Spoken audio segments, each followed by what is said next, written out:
Hey guys, this is Warhawk with another World of Tanks replay and review, let's say. We'll be looking at the Object 704 today, and I've got a good replay to follow up this little quick flash review. So what do we look at when we see the Object 704? Well, first, you're going to think about the gun. The Mighty BL-10 is mounted on this tank pretty much from the first. Here's what the research tree looks like. You are coming from the ISU 152, which you will have unlocked the BL-10 to get to the Object 704. And once you unlock the Object 704, you will be able to immediately mount the BL-10 gun on there. So what do I mean when I say BL-10? If you've played World of Tanks any, you know about this gun.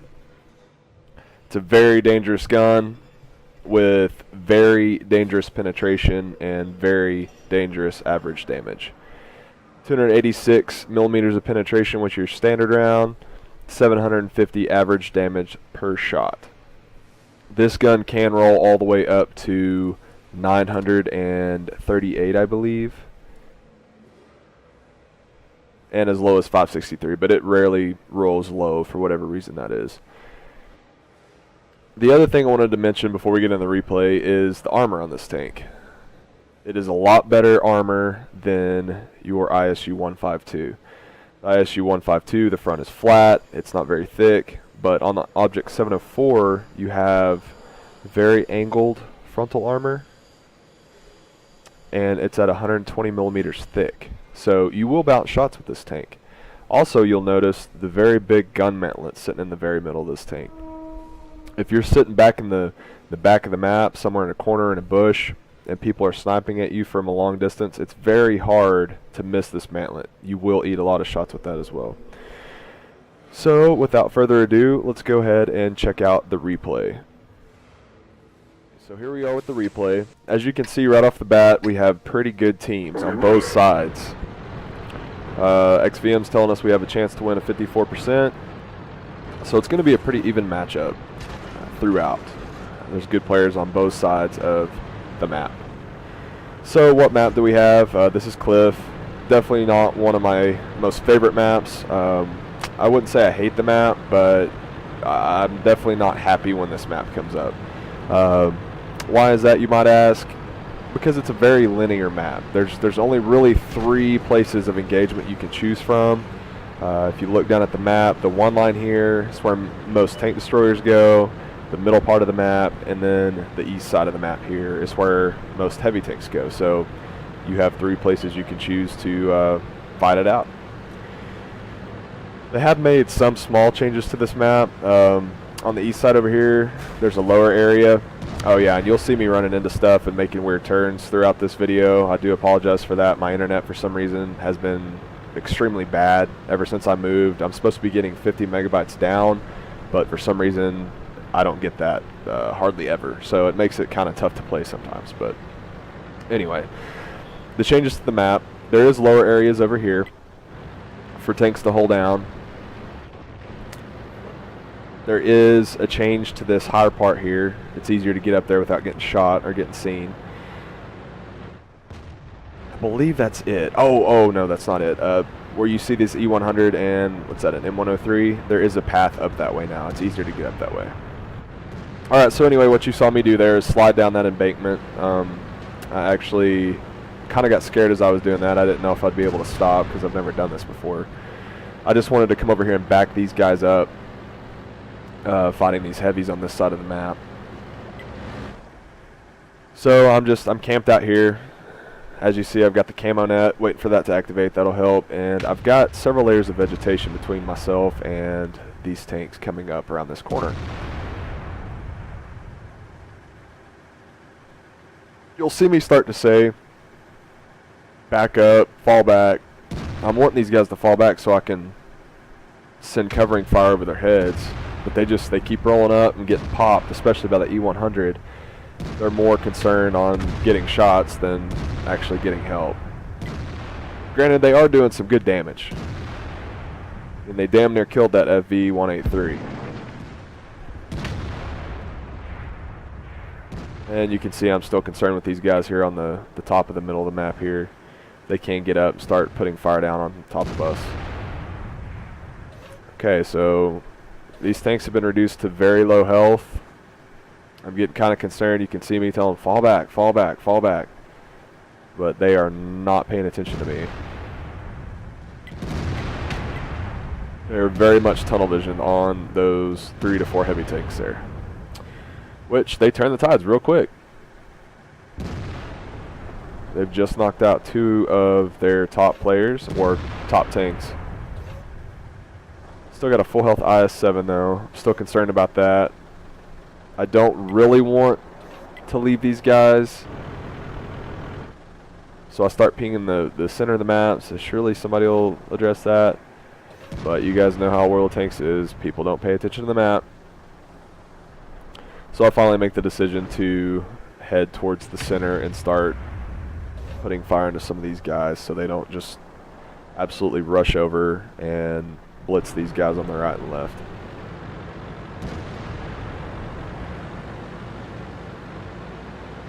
Still very much concerned about that IS-7. That is a very tough tank.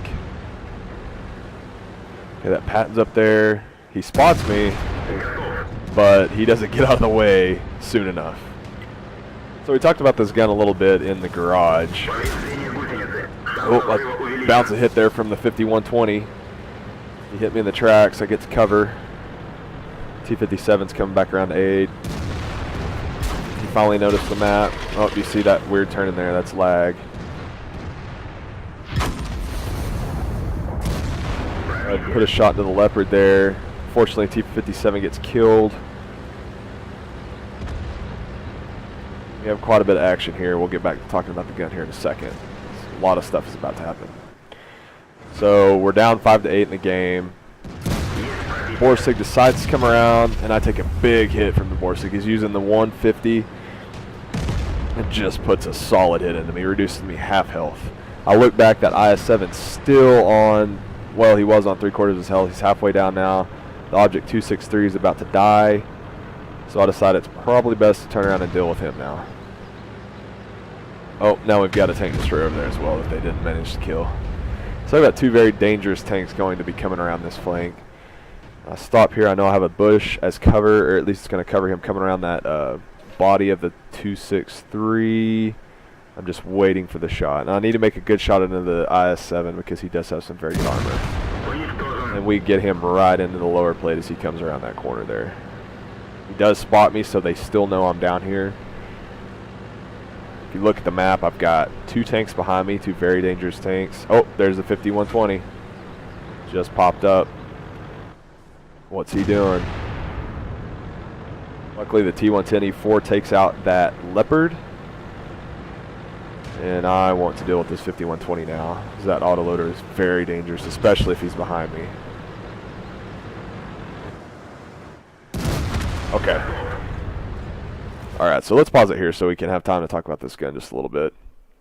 I take out the 5120, and that pretty much secures at least me getting shot in the back for the time being. Still have the 183 to deal with coming around. He knows I've just killed the 120. He knows I'm reloading, and we'll see what happens in just a second on that. So the BL-10, this gun, like we said, it has 286 millimeters of penetration and 750 average damage. Now, in Tier 10 matches, you do have to aim it, and it can be a troll of a gun. The accuracy is not the greatest on it. I think it's like 0.38, 0.39, something like that. It's Russian accuracy. It's not great. So you do want to aim for weak points on strong tanks, especially like the IS-7, the E-100, tanks of that sort. But for the most part, your tier and below, you don't really have to point this gun at very weak spots. I mean, it's going to go through pretty much everything you shoot at. You saw me kill that Patton. Of course, he did have his turret turn, but anywhere it was going to hit him in the front, it was going to kill him. The 120, terrible armor. Anywhere you hit him, it's going to go through. The Borsig, of course. Some of these other medium tanks you see me shoot at, the Leopard, it's going to go right through him. The M48 Patton's going to go right through him. So it's a very, very dangerous gun, and this is a very much feared Tier 9 tank destroyer. It's one of the most feared tank destroyers in the game, I would say. So anyway, without further ado, let's see how the rest of this game turns out. We're still behind 9-11. We've still got some very dangerous tanks on the enemy team. I take a hit there from what I believe is a Patton. It might have been the E50. Okay, I'm aiming at the Patton. Get a good hit on him, although it does roll for lower than 750, which is the average damage. And it turns out it was the E50. You see him backing off there. Okay, so what I'm trying to do now is if we look at the map, look what's just come around. The 183. Now we're talking about how dangerous my gun is. His gun is incredibly dangerous. He can one-shot most tier 9 tanks on full health, and mine included. So what I'm trying to do is put this house between him and me. I've just fired. I need to get around here and reload. And he is coming for me, and he is coming fast. So let's see what happens here. Make sure to get behind the building. Okay, he's coming. So what I want to do is I want to back up and point to where I can see either side. He's coming this side. Is he going to dedicate? He is. He just kept coming, and I guess he was thinking I wasn't quite turned around yet, or maybe not quite reloaded. I'm not quite sure. Oh, luckily we get missed by the E50 there. That's very good that happened, because he would have reduced us to around 100 points left. Definitely need to save this health. We've managed to tie the game up now, though, so things are looking a little bit better. And take note of that T-71. He's been a great help this game. He's on 2 kills. He's still alive, which that means more than people think. This game is about so much more than just, you know, doing damage and getting kills. I mean, if you can stay alive throughout the entirety of the game and help out in tight situations like this, it's priceless. He just spotted these 2 guys. Okay, so the Lerva's coming up, and we know we can penetrate pretty much anywhere on his tank. I wait for his turret to be exposed as he's coming up the hill and just put one straight through.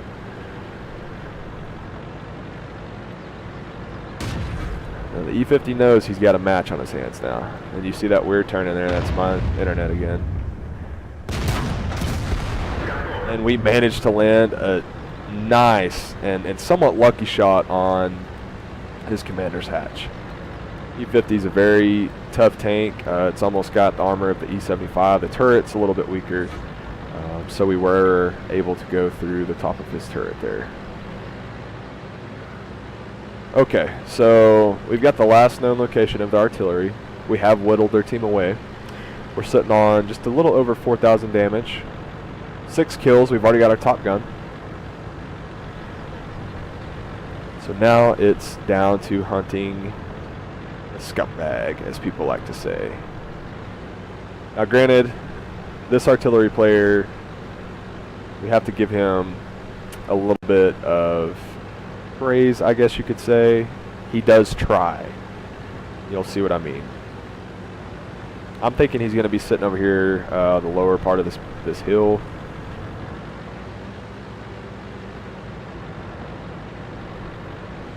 So we're going to go over and check it. I'm trying to be unpredictable in the way I'm driving. I don't want to get blasted by him. It wouldn't take very much for him to kill me. We just have to land one close. So we're looking. Okay. Unless he's got an insane crew and camo, we would have spotted him already. And there you can see he's completely driven to the other side of the map to try and engage our artillery and maybe start capping. So you see me in the chat, I say to the T-71, go get him, I will cap. He says okay. And again, I want to commend this T-71 player. You look at his stats, XVM says he's not that great. He's played a good number of games, he's got a decent win rate, but his efficiency is not very good. People see red and they think, oh, terrible player, no help whatsoever. Again, this guy played extremely well. He was very, very important to the win of this game. He helped me out immensely. He spotted. He stayed alive. Again, I can't stress how important that is. Just to stay alive, help your team. If you're a light tank, you don't have armor. You know, most people just want to go spot half the team and die and then get on to the next game. That's not what a light tank's about. Especially a tank like the T-71. You can be extremely monumental and dangerous and helpful to the win of your team. And he's showing you just how to do that. So anyway, you'll see me here being a little bit undecisive, trying to decide what the best spot is for me to be. Whenever you're capping like this, if there's bushes or any kind of cover within the cap circle, you don't want to hide in those, because that's the first place artillery is going to fire to try to stop the cap. So finally I decide on this place here. I decide, okay, it's probably the lowest, and if for some reason he does come over that ridge in front of me that I'm aiming at, maybe he'll miss. But nonetheless, our artillery wipes him out. End of game. So what a game that was. That's an excellent game for me in the object. I usually do quite well in the object. You know, deal a lot of damage. That gun's easy to damage with. But I've never got my mastery badge. I figured it would take probably 7, 8, 9, maybe even 10,000 damage points to get the mastery. So anyway, let's take a look at post-game stats then. You can see I did, in fact, get my mastery badge. Now, why is that? Well, let's look at what all we did. We engaged 1, 2, 3, 4, 5, 6, 7, 8, 9 tanks, doing damage to all of them, killing 6 of them, and you can see how deadly this gun is. The module damage it does. I mean, this is one hit, this is one hit. Okay, and then, okay, so that was a kill. 707, 706, 694. That was a kill, that was a kill. Okay, so the ones we had the potential to do full damage on it did roll lower than average, but still, you're still doing 700 damage per shot, even if it's a low roll. Okay, so anyway, let's go ahead and see what our team looked like here. The Object 263 did a phenomenal job, spitting out a lot of damage over there on the east corner. We came in second damage. And then we had some other guys that did a really good job as well. So kudos to the team. Very good job. Especially you, Mr. T71. He got the scout badge. Enemy team, E50 was a very good player. He survived towards the end, gave us some trouble at the end. And they had some other really good players too. So a really good game. Now let's look at gun statistics. 9 shots fired, 9 penetrations.